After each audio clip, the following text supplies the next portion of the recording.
tonight on this rainy night. I appreciate it. Well, it's always great to be back at Westside. Get lots of hugs and see lots of friendly faces. It's always a treat to be back. Neil, thank you for that introduction.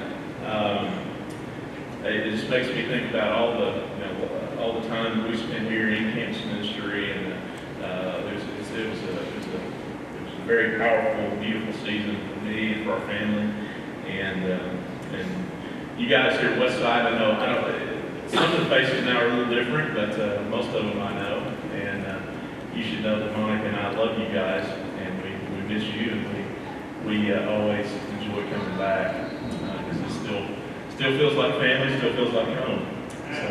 So it's good to be back. We're going to talk tonight about a little bit about campus ministry, but I hopefully we'll be able to have a word for all of us. Believe it or not, and some of them are in this room, I have some friends who are smart alecks. Does anybody have any smart aleck friends? And occasionally one of my smart aleck friends will say, "Hey, when are you going to get a real job?" I mean, like, when are you going to become when are you going to become like a real minister? And of course, it's, I keep doing campus ministry because I like ping pong and I like pizza. But we came here to Westside and to Arkansas Tech. Believe it or not, Judy, it was this fall will be 17 years ago. Can you believe that? 17 years ago. We came in October of '98. 1998 doesn't sound like 17 years ago, does it? But it was. And at the time, Monica and I had been married about a year, and we had done some volunteer campus ministry at Lion College, where I was working in public relations at the time. And so when we first came to Westside, we'd only been married a year and never really done ministry. And if you would have asked me at that point, Chris, do you think you're going to be in campus ministry 10 years from now, 15, 17, 20 years from now? I'm not sure what I would have said, but probably would have been surprised to know that I'm still doing campus ministry. Now, it's not quite 20 years, Neil, but it's 17.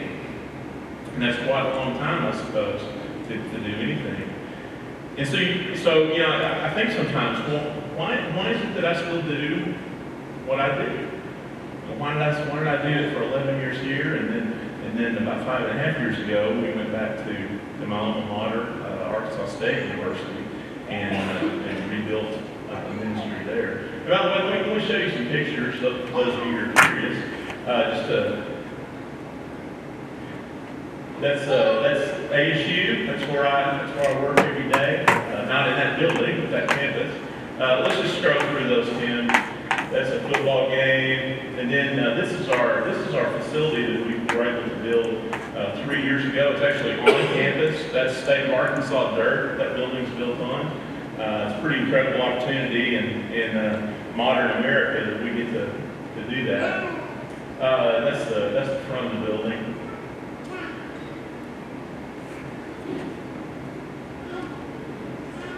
5.5 years ago, that ministry didn't exist, and that's what it looks like today.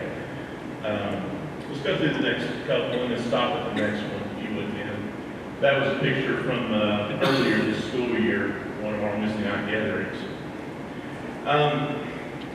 What God was able to do at ASU, what God has been doing at Arkansas Tech for the last 35 years because of this church, He can also do, and I believe firmly wants to do, at every university around our nation. There are thousands and thousands and thousands and thousands of students going through our universities every year. And the vast majority of them never one time had an opportunity to have a conversation about Jesus. That's really too bad. That's really too bad. My life was changed through campus ministry. And that's a huge reason why I think even 17 years down the road, I still have such passion for it, because I know what it did for me. I know what it did in my life.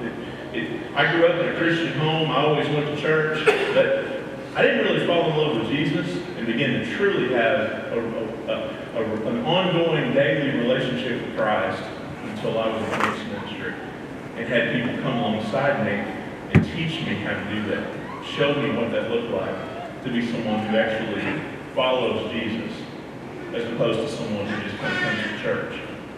Because those are two different things. But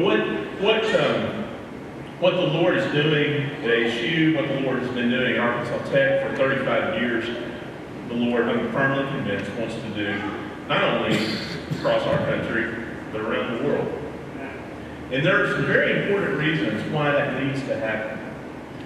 And I want to share a few of those with you in just a minute. And I want to show you, let's go to the next slide. I want to show you a picture of this is an updated version of the map that Neil referred to earlier.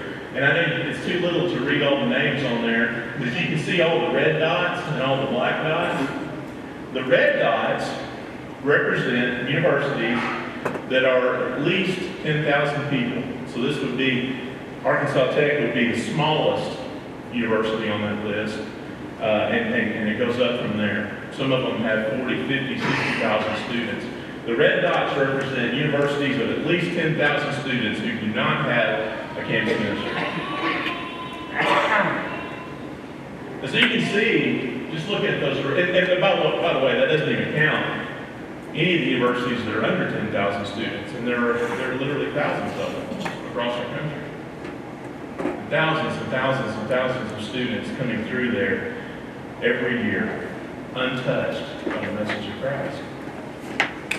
And that's why, one of the reasons that I love this church so much is because since about 1979, 1980, this church has been firmly committed to reaching Arkansas Tech University and coming alongside the students at Arkansas Tech and doing your part to make sure that Jesus is known on the campus across this town.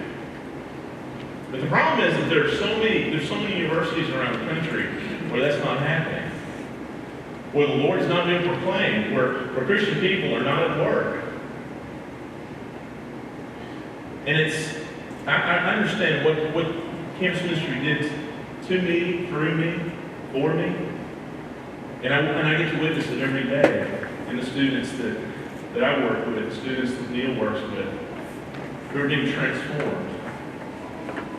You know, my smart aleck friends, when they say, why don't you get a real job? When are you going to become a real minister? I was talking to one of them the other day, and I was telling him about doing premarital counseling. And he said, well, do you bring a real minister in to help you do that? Yeah, he just poked me a little bit. But you know the reason that I don't go get a real job, the reason that I still do campus ministry 17 years later, two reasons really. One is that I just continue to be firmly convinced that this is what God wants me to do with my life, at least for now. And I'm convinced that if and when the time comes that I need to go do something else, He'll make that clear and He'll show me, and we'll go do that. But the second reason is more practical. The second reason that I still do campus ministry all these years later is that I can't think of any minute, as I look out over the landscape of the modern church, and I look at all the different things that we're involved in, and all the different forms of ministry that are out there, and no disrespect to any ministry out there, because there are wonderful, great things going on in all of them. But when I look at campus ministry in the way that it has such potential to transform lives, and I look out at the American landscape, I can't think of any ministry that is better positioned and better equipped to make disciples and change lives than campus ministry. And that's why I still do what I do today. How many of you, just in this room, I'm just curious, how many of you have personally been a part of campus ministry as a university student? And then keep those hands up. And how many of you have an immediate family member who has been at one time a part of campus ministry?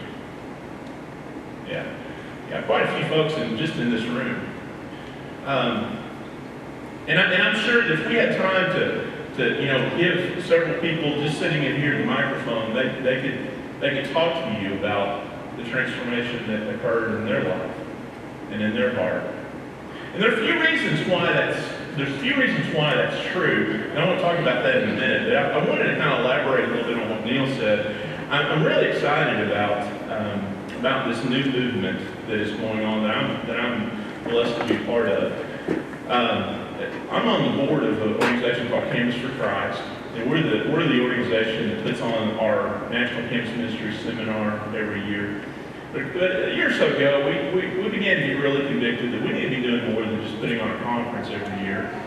And we decided that, as we look at this map, we realized that we're probably in the best position to be able to help address this. And so the rest of the board asked me and a small group of other folks to come together and to begin to build a plan to essentially to address these red dots, to put it simply. And we're trying to keep it simple. We're still in the process of developing a plan. Next month, when we go to our conference in Austin, Texas, we're going to kind of roll out some formal. It'll be kind of a formal introduction to everybody. We'll roll out some details then. But we're trying to keep it simple. But the basic concept would be that, let's say, a group of students from here at Arkansas Tech, 10, 12, 15 students who are all maybe graduating within a semester or two of each other. They come together and they form essentially a mission team. And they go to the University of Nebraska, to Wichita State, to the University of Oregon, to William and Mary. By the way, these are all the schools where I've actually had conversations with churches who want a campus ministry to get started in their location. And so there'll be 10, 12, 15 students from Arkansas Tech who would say, we're going to make a commitment to go to Lincoln, Nebraska. And we're going to go to grad school, or we're going to get jobs, and we're going to start a campus ministry where there wasn't one before. We're going to start a new ministry in a new place for new people. And our goal is to help them get training and get equipped and get prepared and then for them to go out to transplant themselves as a team, just like you would go to Argentina or Uganda or Italy as a mission team. You transplant together to Lincoln, Nebraska, or Eugene, Oregon. And you begin a new ministry. It may be something that starts in somebody's living room. Lots of great churches started that way, didn't they? But the effort is, what we're hoping is, that we're going to give more and more college students an opportunity to know Jesus. And I know this church in particular understands how important that is, because, as I said, for 35 years, you've been on the front lines of making sure Arkansas Tech students know Jesus. But there's so many universities out there that need that. So many students, so many thousands of students who need to know the Lord. And so we're working on that. It's a daunting task. But all we can do is take one red dot at a time and see what the Lord does with it. And that's kind of where we're headed. And I just wanted to share that with you guys. Because that's kind of a big picture vision that, as Neil said, really started, in my heart, started back 10 years ago, back when I was still here. And it's been so wonderful to see Morgan and Lacey go to UALR and begin a new ministry there. University of Arkansas Little Rock did not have a campus ministry until last year. And the ministry that you have been supporting and overseeing for 35 years gave birth to that ministry at UALR. And that's a beautiful, powerful thing. And there's no reason why that can't happen over and over again if we have enough people who have the vision, enough people who have the commitment. So often we see campus ministry as this kind of this little thing over on some corner of the campus, and it's kind of there just to kind of help church kids to not get bombarded by the darkness of the big evil state university. And that's certainly a part of what we do. It is a part of what we do. But the vision for campus ministry needs to be so much larger than that. So much larger than that. So why is campus ministry in particular so potent, so powerful? Why does it have such an ability to transform lives? Tim, let's go to the next slide. One thing is it's so important for us to come alongside our students who are Christians, who do have faith out of high school, to come alongside them. Unfortunately, this was a study done actually by Harding University back in 2008, so it's beginning to get a little bit dated, but I think the stats are still pretty close. What you see is that the blue area is, and these are students who've grown up in churches of Christ. I would assume most of them will probably to some degree active in a youth group. Based on their findings, 55% of those students who leave home, go to college, will remain faithful to the Lord on some level. I don't know exactly how they measured remaining faithful. They probably had some criteria that they used, but 55%, a little over half.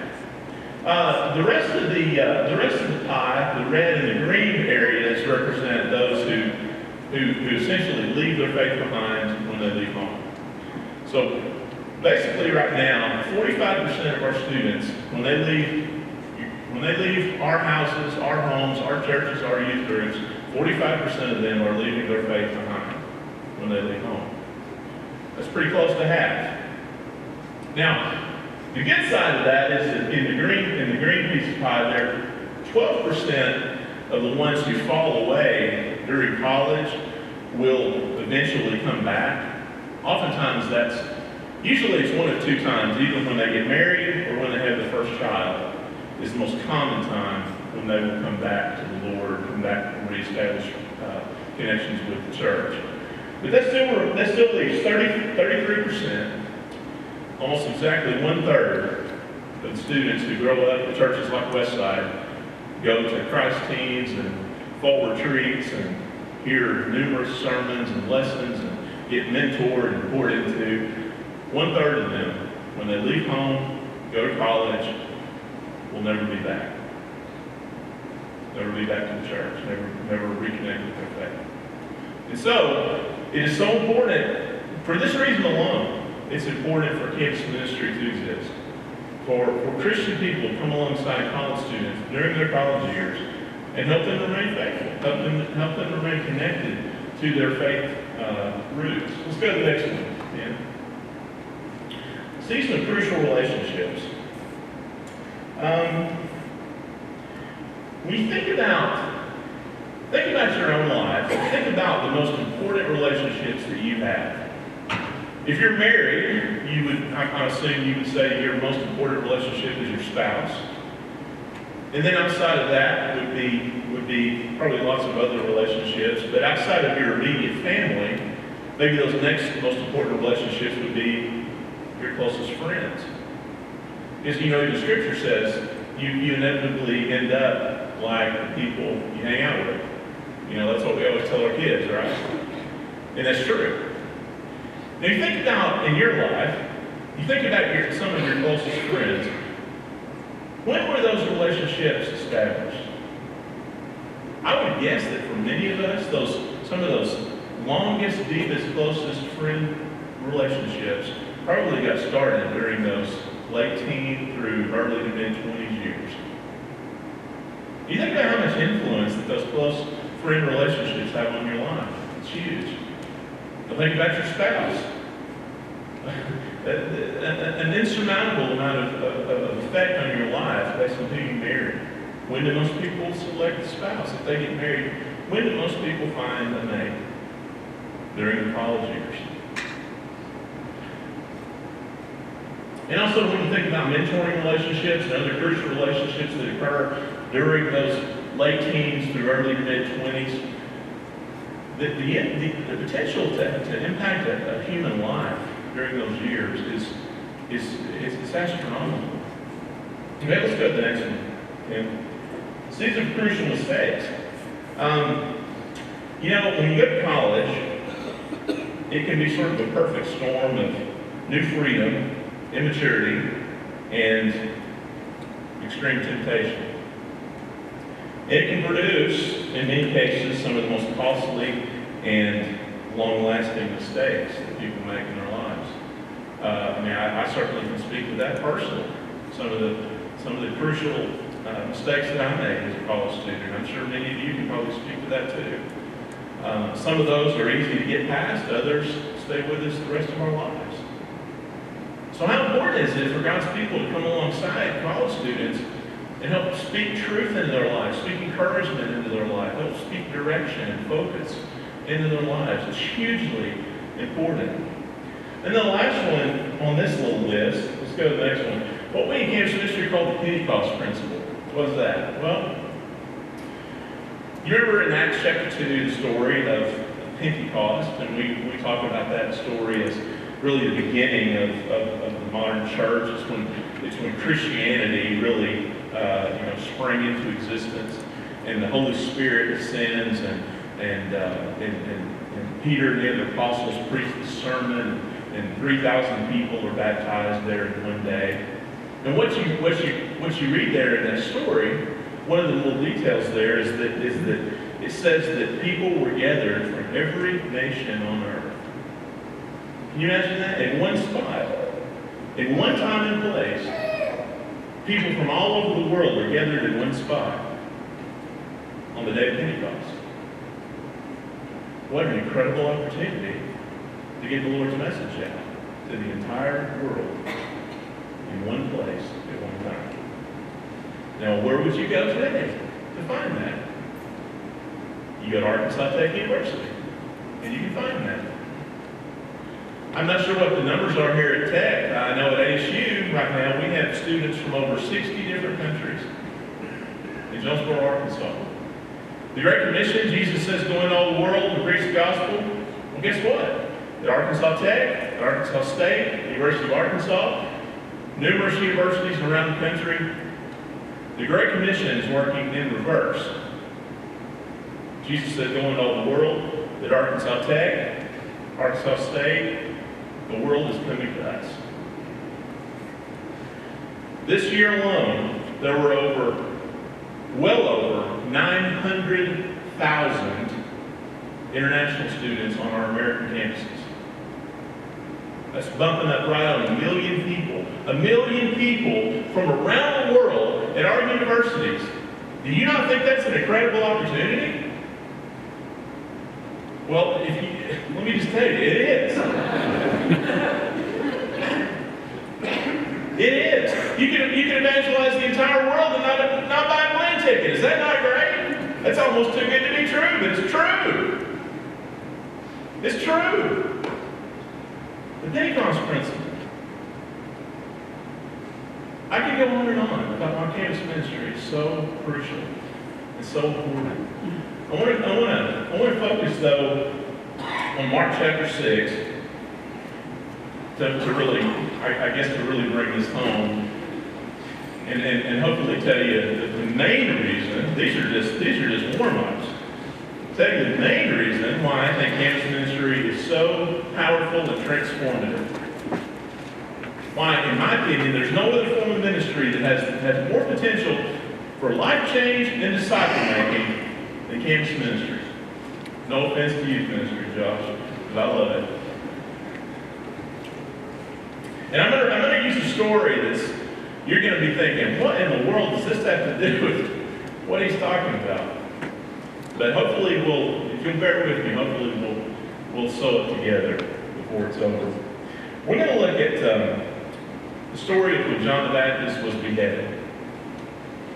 We'll start in verse 12. This is Mark 6, starting in verse 12. They went out and preached that people should repent. This is Jesus and the disciples. They drove out many demons and anointed many sick people with oil and healed them. King Herod heard about this, for Jesus' name had become known. Some were saying, John the Baptist has been raised from the dead, and that's why miraculous powers are at work in him. Others said, he's Elijah. And still others claim he's a prophet like one of the prophets of long ago. But when Herod heard this, when Herod heard what Jesus and his apostles were doing, when Herod heard this, he said, John, whom I beheaded, has been raised from the dead.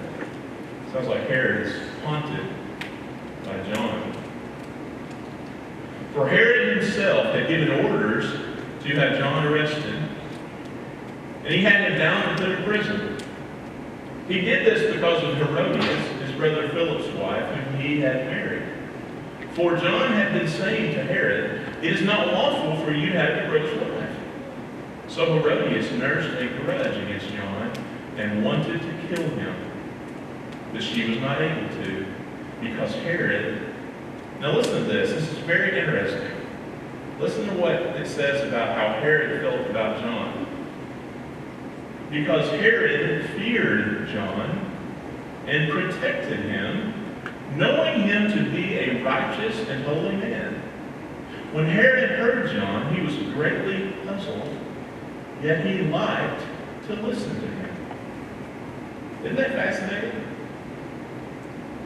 Finally, the opportune time came.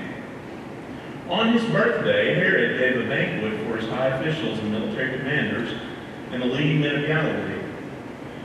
When the daughter of Herodias came in and danced, she pleased Herod and his dinner guests. And the king said to the girl, "Ask me for anything you want, I'll give it to you." And he promised her with an oath, "Whatever you ask, I will give you, up to half my kingdom." She went out and said to her mother, "What shall I ask for?" "The head of John the Baptist," she answered. At once the girl hurried into the king with a request. "I want you to give me, right now, the head of John the Baptist on a platter." The king was greatly distressed, but because of his oaths and his dinner guests, he did not want to refuse her. So he immediately sent an executioner with orders to bring John's head. The man went, beheaded John in the prison, and brought back his head on a platter. He presented it to the girl, and she gave it to her mother.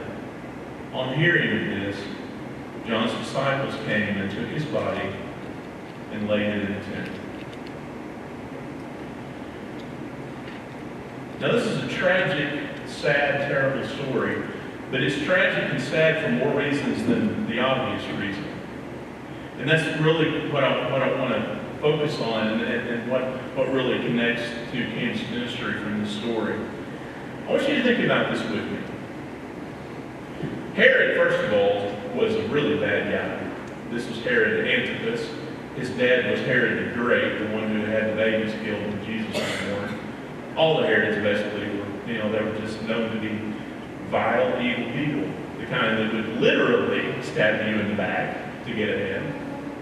Whatever they had to do to take advantage, to manipulate, to one-up, that's what they did.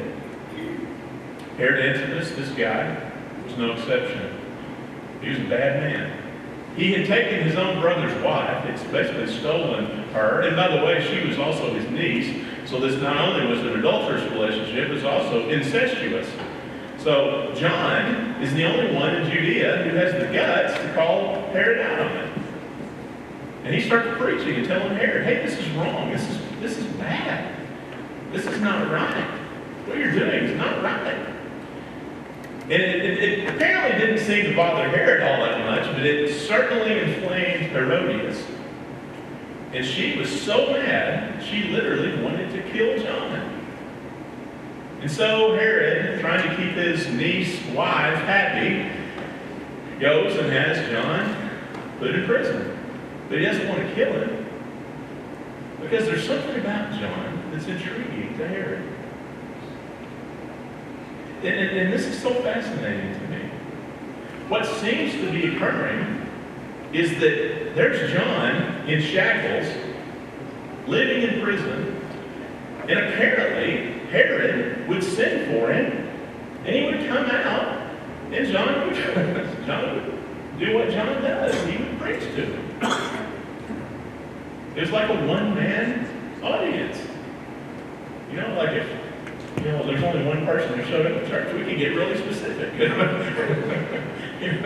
So there's John. Can you imagine this scene? There's John and there's Herod, and John is just laying into the king.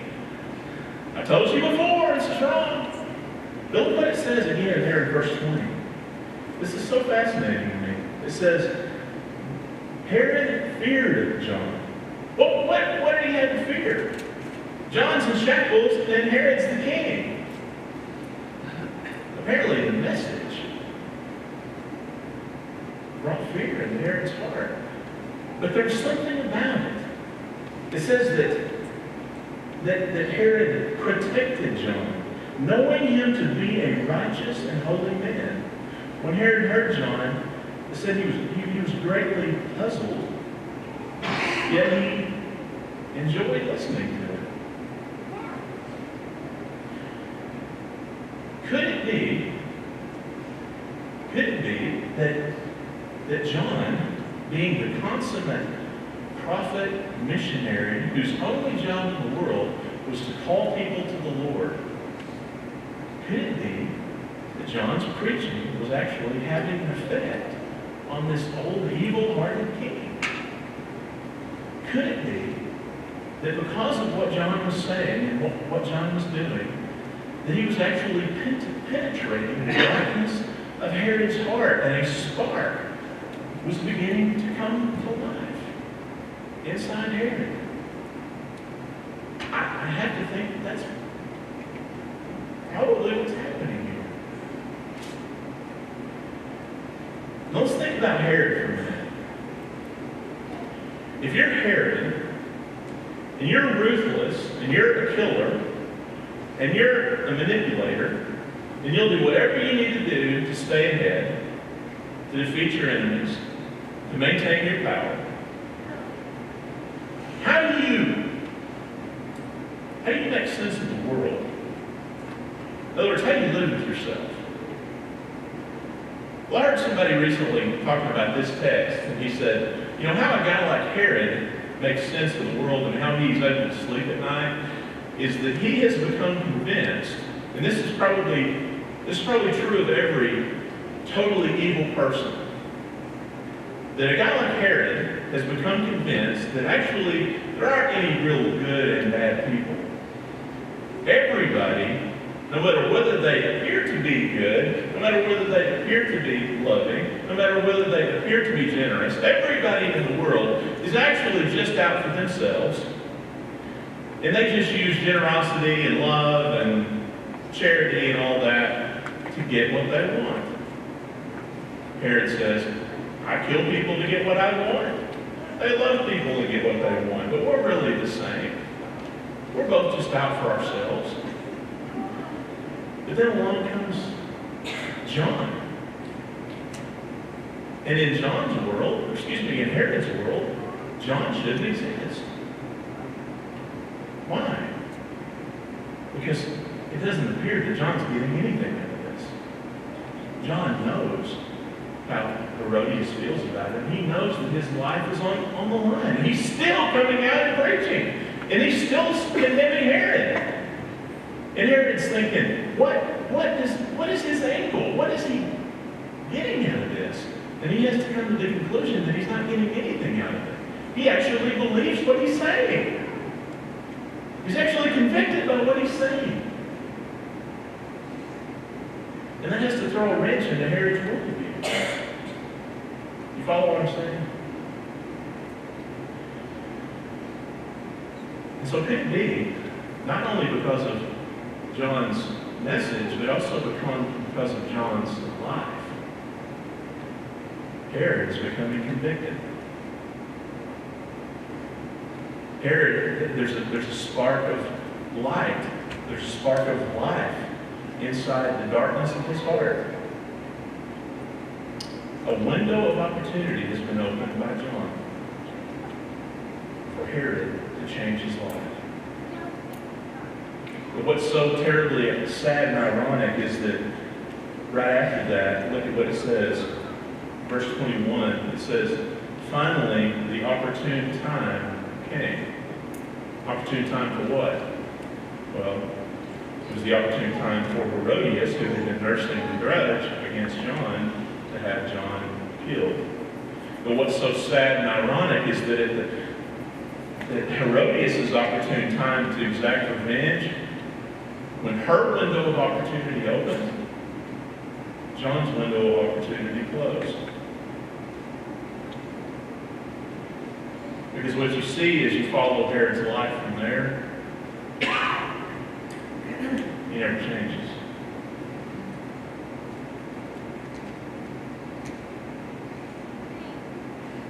because he had made promises in front of his dinner guests, he has the man that Jesus would refer to as the greatest man I've ever known killed, beheaded.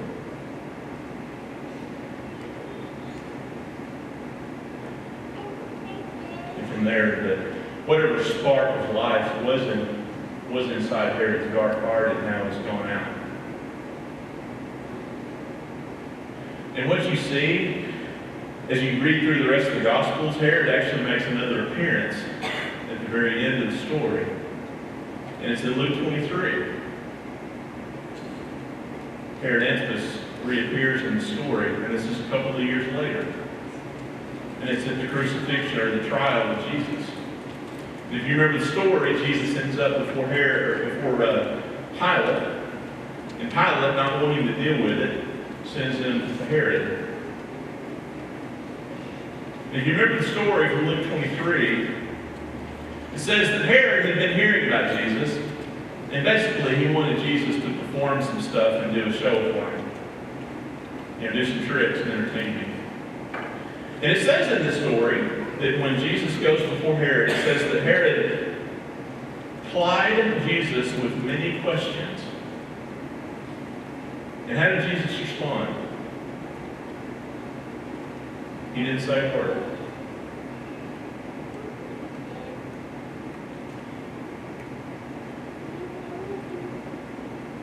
Two years earlier, there's Herod listening to John the Baptist preaching. And it seems to me there's a spark of life in there. Maybe, just maybe, he's beginning to respond to the preaching. It has a window of opportunity to change his life. But now 2 years later, Jesus stands before him. And all Herod has in his heart is mocking and ridicule. And Jesus doesn't say a word to him. Why? Because it would have been utterly useless. Because Herod's opportunity to change his heart and his life had already closed.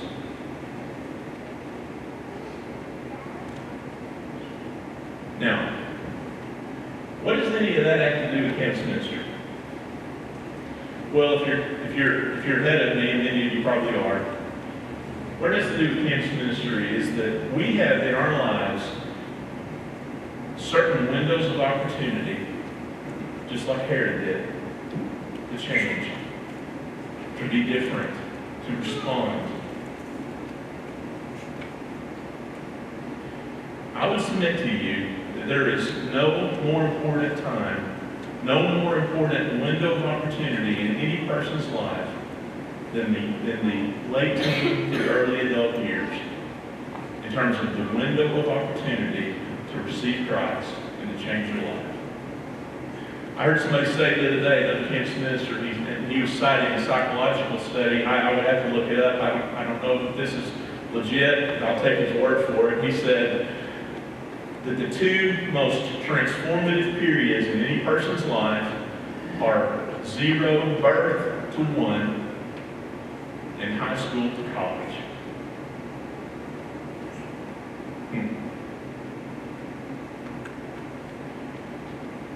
If as God's people we're going to get serious about reaching the world and expanding the kingdom, I would submit to you that we need to be getting serious about being on college campuses and walking with college students and teaching students to know Jesus. There's no better, more important window of opportunity for God's people to come alongside someone and help their life to be different than during the college years. I firmly believe that. And you guys all know, we all know. Yeah, we sometimes baptize people who are in their 40s, 50s, 60s, 70s, 80s, 90s. It happens, but it's rare. Over 90% of the people who will ever come to Christ do so by the time they're 24, 25 years old. Over 90%. And so the vast majority of our effort in terms of reaching the lost, in terms of expanding the kingdom, needs to be focused on people 25 and under. I'm sorry, everybody that's older than that, but the opportune time is when we're young. We all know that, don't we? Those of you who are Christians in this room, how many of you, let's just raise your hands, how many of you came to Christ before you were 25 years old? There you go. So if we're going to get serious about expanding the kingdom, we got to get serious about campus ministry. We get serious about being in the lives of college students. Because there's no more important window of opportunity for God's people than those years, 18 to 24 years old. That's where it's at. That's not the only place it's at. Youth ministry is crucial. Children's ministry is crucial. Other forms of ministry are crucial too. But this 18 to 24 window is so incredibly important. And I fear that we're just missing the boat so often. It is so vital that God's people be walking on college campuses and being involved in the lives of young adults. It is such a crucial window of opportunity. And that's why, again, I love this church, because for 35 years, you guys have invested in college students. You have made sure that God's people were heard and represented at Arkansas Tech University. The problem is that there are hundreds, if not thousands, of Arkansas Techs all over the country and around the world, with thousands and thousands of students passing through there every year, never getting a chance to hear the message of Jesus. So we got to be serious about that. And the people I'm talking to, we're trying, but we need your help. We need the help of everybody to make this happen. This is, all those red dots, that's a daunting task. It's a daunting task. But I firmly believe it's what God is calling us to do. It is so incredibly important. The last thing I want to say, it really isn't about campus ministry. I just want to share a word, just to all of us, really. As we think about that window of opportunity, that window of receptivity, there are different things and different seasons that bring that window open. Sometimes it's going from high school to college. It may be when you get married. Maybe when you have your first child. Maybe when you move to a new town and start a new job. It may be when someone who's close to you dies, or when some kind of traumatic event bears down on your life. It's during those seasons, those times, when that window of receptivity opens up. And I'm guessing that there are probably a lot of us sitting in here tonight who are sitting inside an open window of receptivity. And it may not be a window of receptivity to come to Christ. Maybe you're already in a relationship with Jesus. But maybe the window of opportunity, the window of receptivity is about something that God is asking you, calling you, expecting you to do. Maybe it's that conversation that you know you've been needing to have, and God is burdening your heart to have that conversation. Maybe it's that apology that you need to make, that phone call. Maybe it's that sin that has plagued you, and right now your heart is soft and receptive, and God is working on you, and you know you need to deal with it. Maybe it's that great adventure that God's calling you to, and you need to step out in faith. And right now you're ready to go. But you know what? Just like a carrot, that window of opportunity, that window of receptivity will eventually close. And you and I both know, that if you let it go, if you don't make that phone call, if you don't have that conversation, if you don't step out in faith, if you don't deal with that sin, while your heart is soft, while you're receptive, you and I both know that you never will. If you let that window close, you'll never deal with it. You'll never do it.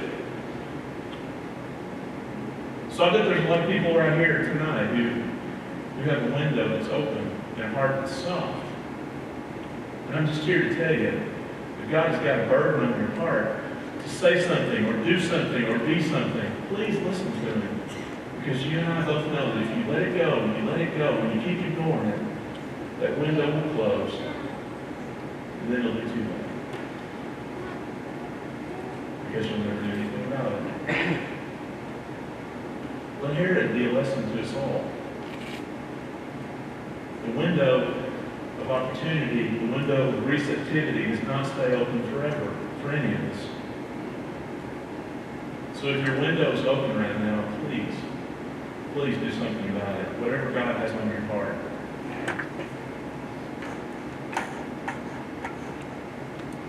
Because eventually the window closes. And sometimes those opportunities are gone forever.